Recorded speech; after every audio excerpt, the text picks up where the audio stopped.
But for those of you who are watching and don't and don't know me, my name's Donna, and I'm the MIE fellow, one of the MIE fellows, should I say, for the Central Region.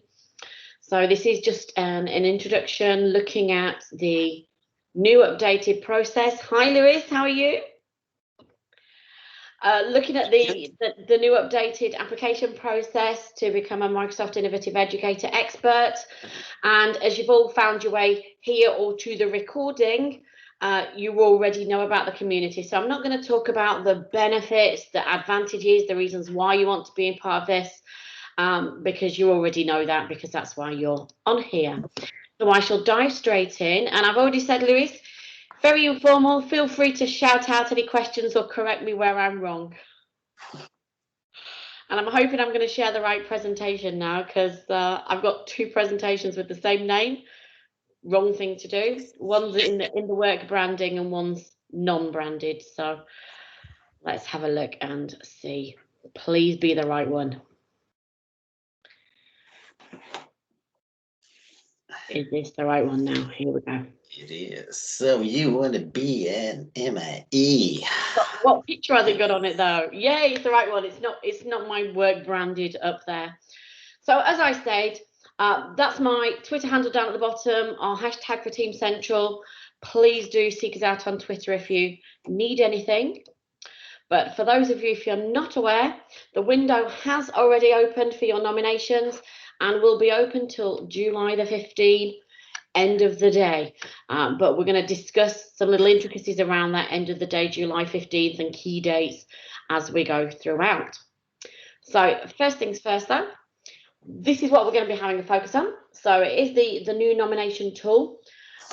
It's a completely different format to previous MIE application schemes.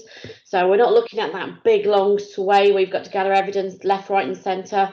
It's been, I wouldn't say pared right down, but it's been streamlined to find the right information that's best used to help and showcase you as an innovative educator. So it's more directed into how we can get that information from you, rather than being, I'm going to show you how I can use Word, I can show you how I can use Teams. It's getting right down to the minutiae of the impact of that on your teaching and learning and for your learners. It's open to all educators, and we're going to look at that term educator shortly and what that actually means.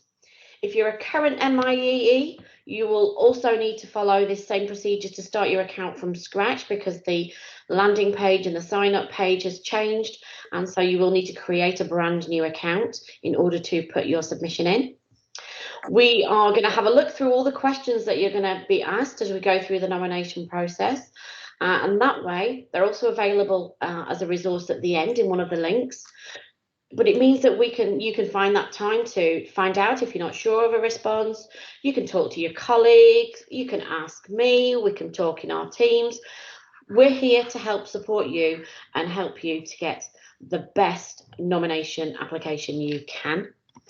And as I say, it closes at the end of day on the 15th of July. And just to be aware, that is Seattle time, which, correct me if I'm wrong, I think that is pretty much midnight over here in the UK. So it is end of day on July 15th. But we're going to look at that shortly. Oh, I'm pressing the wrong button now. That's the problem with having two screens. But it's this term educator and learners, as I said, we'd come back to. Now, educators, some of us will think straight away that means literally teachers. Well, yes, it does include teachers, but it means teachers of anybody. So it's not just our young people in schools, colleges, universities. It refers to your classroom teachers. It refers to your school leaders, instructional assistants, trainers, admin who may be training other admin. It's anybody that supports teaching and learning and wants to grow and develop their skills and support others in doing so.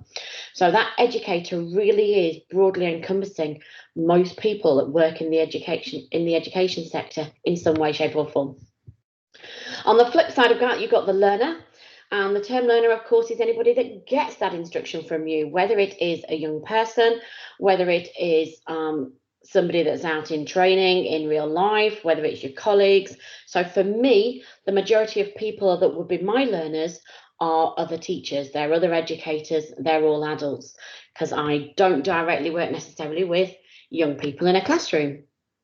Although I do, as I am doing tomorrow. Very excited about that. But this is our overview, and the first part is an all about you section. So I think about it in 3 different sections, and we're going to drill down into each of these sections separately. But that all about you section is collecting a little bit of data. We all know there's always data being collected, but it's not data that's going to be used to send marketing products to you. It's not going to be used to target you and bombard you with spam. It will purely be used by your local regional education team to help bring similar like-minded people together, maybe to think that actually, you know what, we've got a group of school leaders here. We might want to embrace them and see if they want to take part and step into the Showcase School scheme. There's all sorts of different things that will help you get the best out of being part of this community. The second stage is all about some machine scored questions, and this is loosely based on the Microsoft tools and their use. It is marked by machine, and you will need to pass that threshold to be able to move on to have your submission, your nomination looked at in real life by real life humans. Don't get alarmed by that. We are going to have a look. You will see those questions in advance. You will have time to go and seek out answers, talk to colleagues to find out how best to answer those. So please do not panic at that point.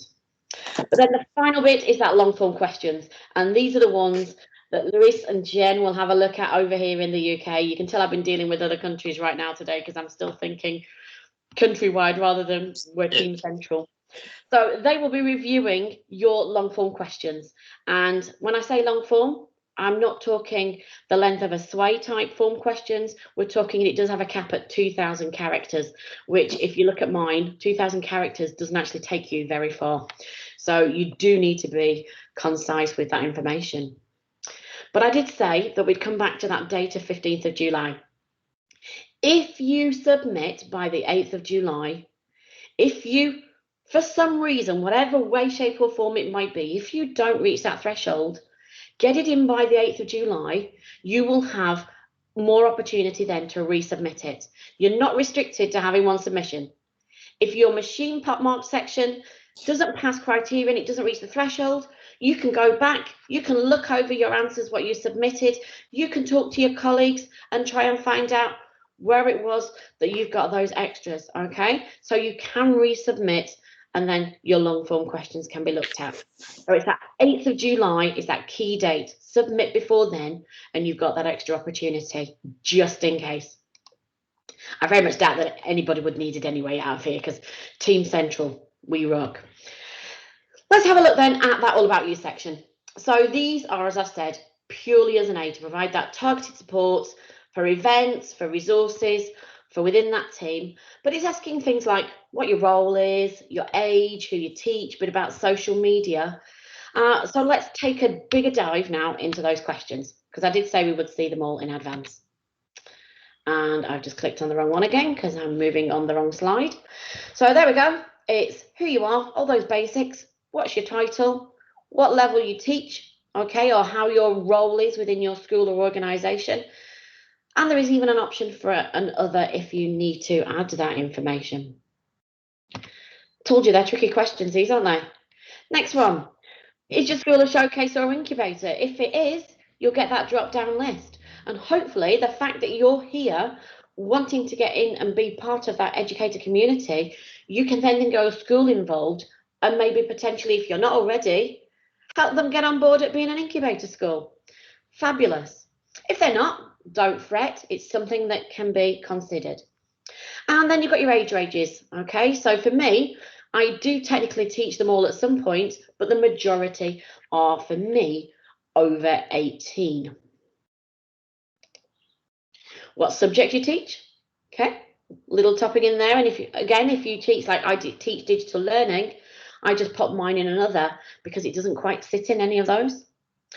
Do your learners have access to the internet? And if you don't work directly with students, you've got that access there. Okay, so I still think no tricky questions here. What technology do you primarily use? Your students and your learners. and then all your social media handles. Now, don't worry, if you haven't got a TikTok, you're not going to be turned down just because you don't, because I'm afraid I don't have one either. Okay, I don't have a YouTube channel.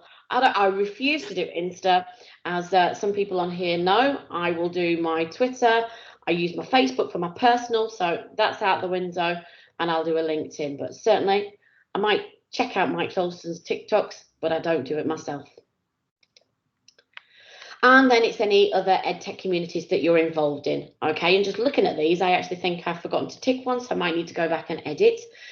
And the bottom section here, I wish there was an other section in this as well, but there isn't. The bottom section here is if you've used the Microsoft Learn. So it's learn.microsoft.com, which has actually just had a revamp recently. And this is different to the MEC, so don't think that this is asking you about the MEC. This is about the learn.microsoft.com, which you may have used for yourself, looking at things like Azure Fundamentals, or it might be that you've been doing things like the AI with your students. If you have, pop your URL on there, okay, and just make sure you've got that public profile.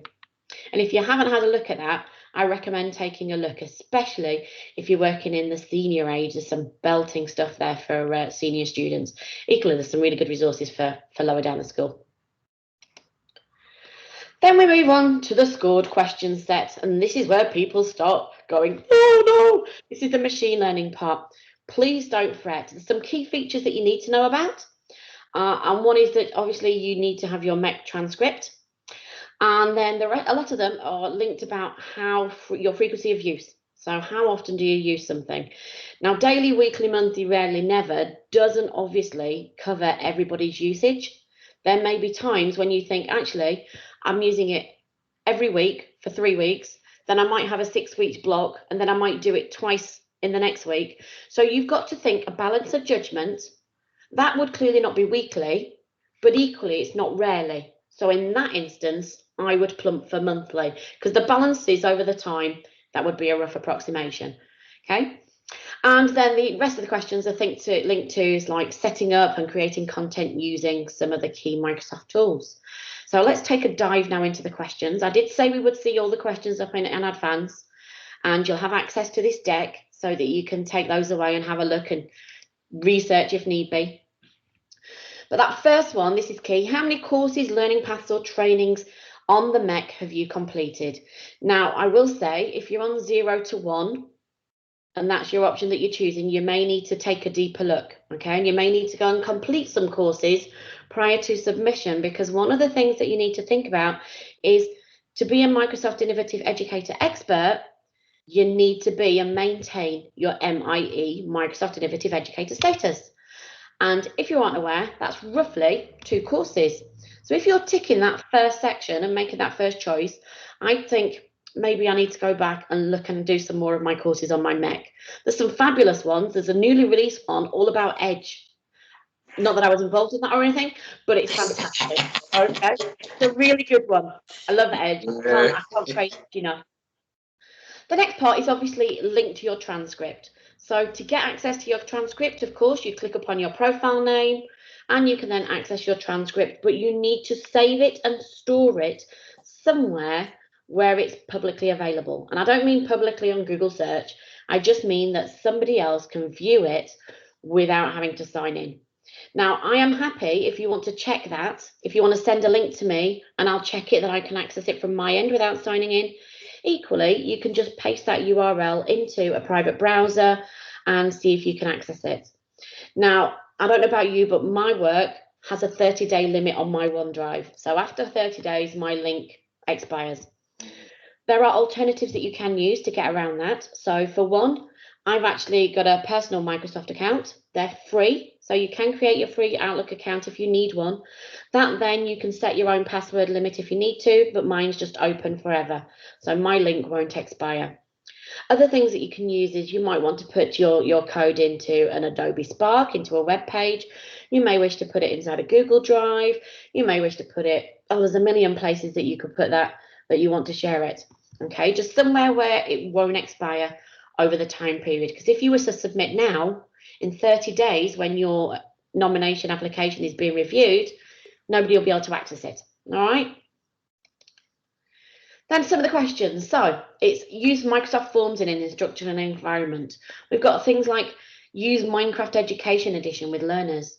If you've never used it, please don't think, oh, I'm going to be rejected if I put never. That's not what it's about, okay? If you've never used it, tick your never, because you're bound to have been using some of these regularly with your students, with your learners, or even personally, okay? So don't think that putting a never will automatically make you turn down and not get enough points. It's a balance of things, all right? Your STEM resources. Questions about how you use PowerPoint and the different tools within PowerPoint. So do you use Rehearse with Coach? Yes, I was sat there earlier this afternoon making sure that my distance from the screen was suitable, because I have a problem that sometimes I tend to go far away. And this afternoon when I was doing this, I was told by Presenter Coach and the body check that I was too far away from my screen and I needed to sit more centrally. So certainly I use that probably weekly right now, because I keep moving things around in my office. We've got questions about the Edge browser. Oh, Edge browser again. Do you use inking on PDF? Me, probably weekly. Do I use collections? Yes, daily. Do I use read aloud? Yes, probably daily at this rate. I use it for reading journals and all sorts. So you need to put those down here, and these are all that go together with your machine learning. Talking about Flipgrid and GridPals, okay? If you never use Flipgrid, your answer is going to be 0. Don't fret, your answer might be 20. And then we've got some tools that you need to think. So thinking through Immersive Reader and your learning tools, which of those apply? I'm not going to tell you what the right answer is. I'm not going to tell you what the wrong ones are, but these are the ones that you'll get points for. So if there was more than one right answer, you would perhaps get 2 points for every right answer, get a wrong one out here, and you might lose 2 points. Okay, so it's that balance overall of your points, which is what we're looking at for the threshold. It's got questions about accessibility checker in PowerPoint and Word Excel. If you're not sure what that is, you've got time to go and do some research. In the hybrid classroom, Teams is used for. Which of those is it used for? Check all of them that apply. Okay, so you've got the questions in advance, you've got the options that are going to be presented to you in your application. It's got questions on formative assessment, polls in Microsoft Forms and quizzes. It's got when you're using OneNote. Question there. What is the threshold? The threshold is still being discussed, but it's not likely to be 100%. Equally, it's not likely to be 40%. I'd say probably, this is me, okay, this is nothing personal. I'd say probably around the 60, 70. Yeah, Donna, I can add to that. So it's around now. It's around 60 to 70, as you were saying. But the good thing about machine learning is that we're testing it out now during this month to see the kind of thing that's the best score for us to have a go at it. And again, it's like any test. There are questions there that people usually don't do. And that's the ones we've scored very, very little. This is a little bit of exercise in showing not what you know already, but that you have those features of learning that you want to learn more. So any question here that you don't know about, you can easily go and look for the answer and try and figure it out and put it there. And again, like Donna said, if you don't go through it the first time, you just have a look. Oh, I'm not really used to Flipgrid. I didn't put this answer right. Well, let me have a look better. And I'm going to put it right now, because that's what we are. We're more than knowing about stuff. The me's are learners. That's our attitude. And the thing is, if it comes out that lots of people in our community aren't using Flipgrid and GridPals and things like that, maybe that's something that we could then put on a session on how to get the best out of that.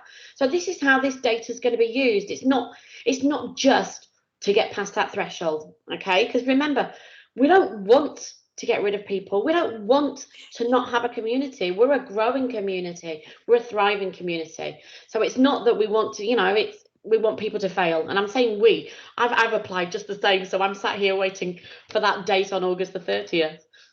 I think I got through the machine learning place though, because I haven't had an email. So I'm feeling positive. The last one in this section is all about breakout rooms in Teams. And just as a total aside, you may have noticed Mike Tholson's tweets today about the new update available in Teams. Yeah, Breakout Rooms has now got timers, and it's got the ability to recreate rooms whilst you're in a meeting. This is a game changer. Well, yet another game changer. I'm still waiting for my share tray to change, though. I'm still on the old traditional style just yet. So these are the score questions, and as I say, if you do need to resubmit and go through those questions again, it's not an issue. You're not going to be penalised if you have to do it twice. Just like when you know, if you take your driving test and you fail the first time, it doesn't go with you for the rest of your life. You passed, you got through. That's what's important. Once you got through that set, then it does go on to the long form questions, and these are the ones that are going to be reviewed in person by humans. And with your answers to these, this is how you can truly demonstrate that you are an innovative educator expert. There is a 500 character minimum, okay, and that doesn't include spaces, and a 2000 maximum. So we're not talking A4 pages and pages. You're talking a decent paragraph is your 500 characters.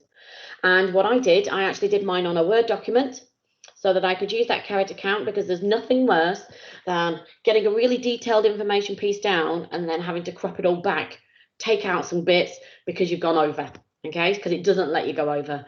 One way around that is I actually use bullet points, because then I don't need to use full sentences. And I'll happily share what I put in for mine if you wish. So first question that comes up is straight yes, no. If you were an MI expert this year, yes, no. If you weren't, sorry, not if you weren't, if you were, describe the sort of things that you've done to contribute. Now, I put in mine, I've put that, and these are all bullet points. I put down that I've been that fellow for the Central Region, doing some hosting of our team, connection calls, sounding board for people. It might be that you want to put in that you've joined in any of the community calls and your regional ones. It might be that you've joined in showcase school calls. You might be an MIE trainer. And you've been coaching other educators. It could be a whole host of things that you have done there. You might have attended the virtual E2, okay, and contributed to that, or taken information back to your own schools and shared it with them. You might have attended the recent Connected, okay, or any of the webinars that have gone on. You might have gone on Flipgrid trips, or been a presenter, or even been spotlighted any of our MIE calls. There are literally, I won't say hundreds, there are lots of scope for you to put down how you've contributed to the community, how you've supported your colleagues and grown your growth of your colleagues as well. So that's a 500 minimum, 2000 maximum characters. The next question then is how you leverage your Microsoft tools to increase accessibility. Of course, Claire, yes, that does count. If you registered and watched the recordings, that counts. I watch the recordings when things are on in the daytime during work hours. Yeah, recordings are fine. And this is why we're recording this as well, so that people who couldn't attend can still view back. Yeah, good question, though. Love having second screens. So for this one here, accessibility. What do you do and how do you leverage those tools for your learners? Okay, so it might be things like using Immersive Reader to allow your learners to customize your page colors and font sizes for their personal use and their personal preference. It might be that you use your accessibility checker in Outlook to make sure that your communications that you're sending out are accessible. It might be that you're using live captions in Teams meetings, or you're using transcriptions in closed captions. It might be, for me, I put in mine down because obviously where I work, we've got lots of global communities and lots of different languages being spoken. Now, if somebody comes to me for support, but they're talking Spanish, or they're talking all sorts of different languages, actually. And right now, Spanish is the only one I'm thinking of. I can't understand that. I'm sorry, my language is very limited. But all I do is when that post comes in Teams, they know to click on the translate, instant translation, and then that way we've got that two-way dialogue. Everybody can read and see and access. So that's one of the ways that I've shown them to use that translator. But it also means that we use translator when we're talking and having that discussion too. So if we're doing a webinar, I'll use my presenter live in PowerPoint so that they can use and get the transcription directly into their home language. It's really key for our LATAM regions. So they're just some of the ways that you can, and that's some of the the information that I put down in my question, my response. The next one is about your series of lessons or a unit that incorporates Microsoft technology for improved learning outcomes. So what 21 CLD skills? Now, the 21st century learning design skills, just to recap, okay, are collaboration, knowledge construction, self-regulation, problem solving and innovation, excuse me, ICT for learning, skilled communication. These are things that we are doing in our classrooms with our learners. And when I say classroom, I mean learning environment, whatever type it is. That's what we're doing all the time. But it's how are you doing that? What sort of projects have you been involved in? Now, I know that there are Minecraft Adobe mashups for Mission Earth going on right now. Have you maybe been participating in one of those where you've used that Minecraft world to create sustainable housing? Have you, for example, used Microsoft Forms to create a paper-free support plan process for student enrollment? Have you used recording features of PowerPoint to create instructional videos, embedded them in Stream, used Form for feedbacks, created a sway for, on the back of a presentation from a guest speaker? These are all just some examples of how you can be using these products within projects and things like that. Now, what I did for mine, I thought, well, what have I got that is project based like this? And it took me a while because obviously I wasn't teaching students, so I had to get my head around that as well. But I know that our teachers, when the students got their one-to-one devices, they didn't know how to use the one-to-one device with students. So I went into school and I designed a set of activities that they could be part of as a student. So they pretended to be the student as well. They joined in with a class, and it helped build and show collaboration because we used I had a class team in with lots of different tabs that they could use, and we learned how to communicate respectfully and following all that flow of information where you reply to the right place, things like that. We had Flipgrid assignments that they had to complete, so they had to use key features like having a whiteboard and adding an image within their Flipgrid. They had to collaborate within OneNote through their class notebook. Different things, create collaborative PowerPoint for a Christmas card. They were the ideas that I put in mine and I was talking about for my project. Okay, so things like that are what you're doing all the time with your learners. The next one then is providing a link to learning artifact. And as it says there, an artifact is a tangible result of the student learning. How did they demonstrate what they learned?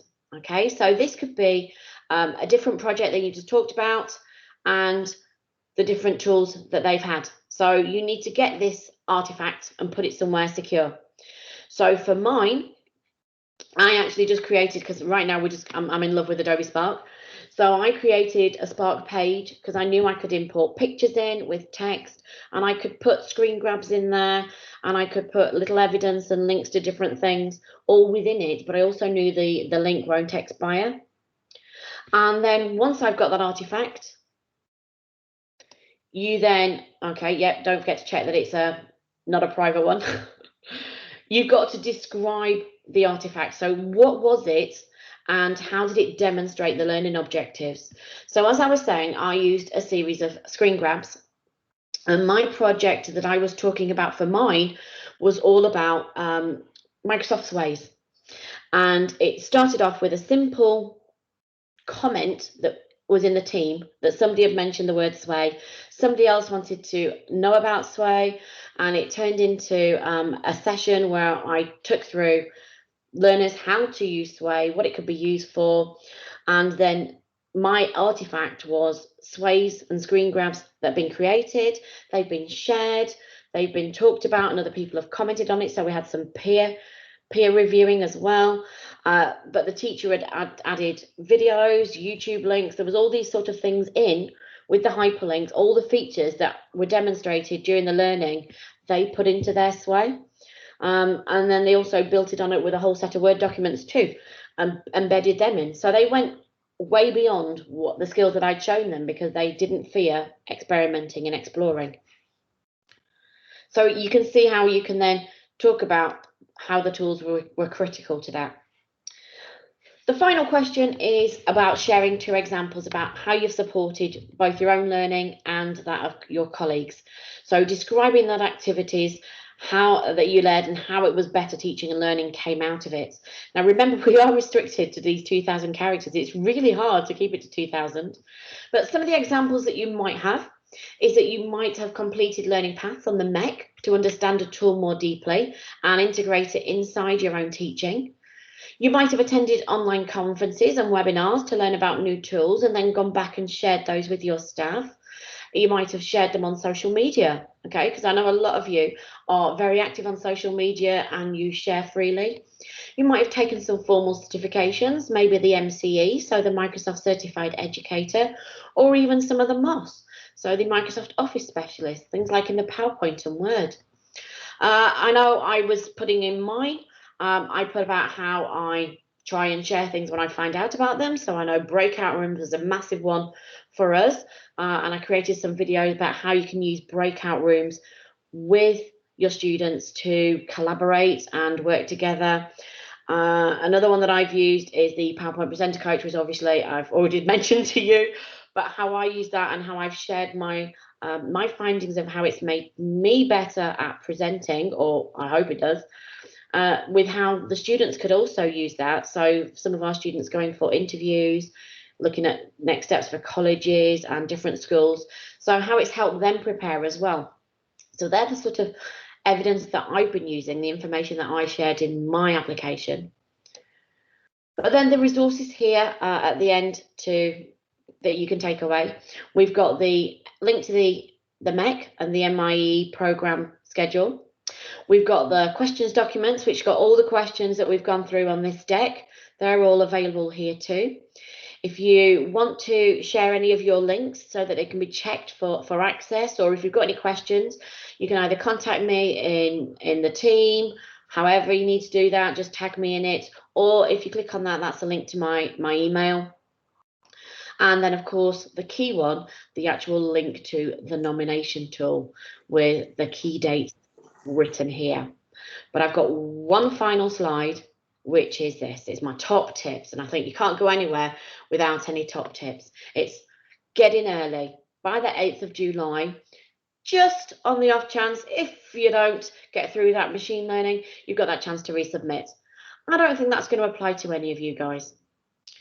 Read through those questions in advance, and then you can prepare, check, but ask if you're unsure, okay? You can ask your colleagues, it's not cheating. You know, we are here as a community.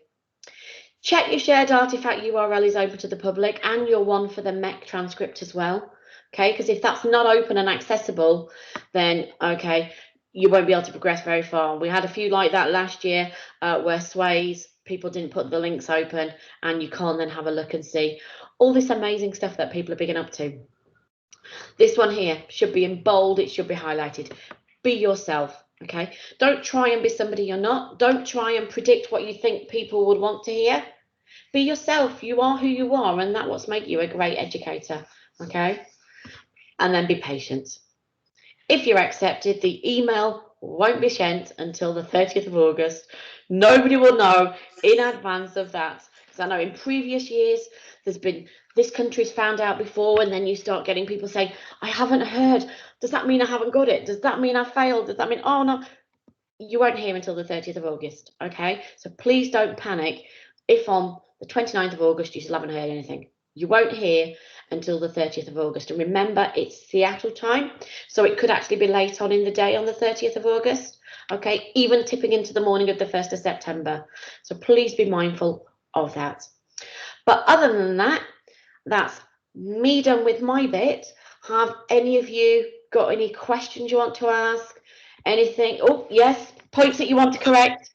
No, nothing of the kind. You were fabulous. I just wanted to end up, and one thing that is missing in your top tips is have fun. This application is supposed to be about having fun, looking back at the year of all the amazing stuff you've accomplished. So we've had this tremendous year, fabulous for EdTech and education, where we've completely changed the way we use all these products and how we get our children to learn, or adults, or whatever. So it's a great moment to reflect on the amazing stuff you've done so far and have fun doing it. Look back at those screenshots of the things, how you started, how you've evolved, the amount of stuff that you've learned, because this year was so much new stuff coming out. So it's a great moment to celebrate, actually. And another thing is, you don't have to do it by yourselves. So if you're working with your partner in your group or in your level or whatever, do it together. Have a look at the questions, have a look at the answers, share, oh, I think this might be a good thing. And so it's sort of having fun and having that collaborative thing and making it a really celebratory moment. And just one thing, actually, I totally forgot. There is actually a save progress button when you do your applications. So don't feel you have to do it all in one go. It must have taken me, I started about 12 times throughout the day. But the one thing that I really I'm glad I did, was write my text in a Word document first, because that way I could just copy and paste it in once I'd done my character check. And every time that I got distracted, the phone went, somebody Teams me, I knew I could just click save progress and I wouldn't lose where I was up to, and I could just go back and edit in. So yeah, that's definitely one of the key things. But if we have no more questions, then I'm just going to say thank you very much for the interest and good luck. But you all know where I am as well if you need any support, and go Team Central. Just going to stop the recording. Big thank you, Donna.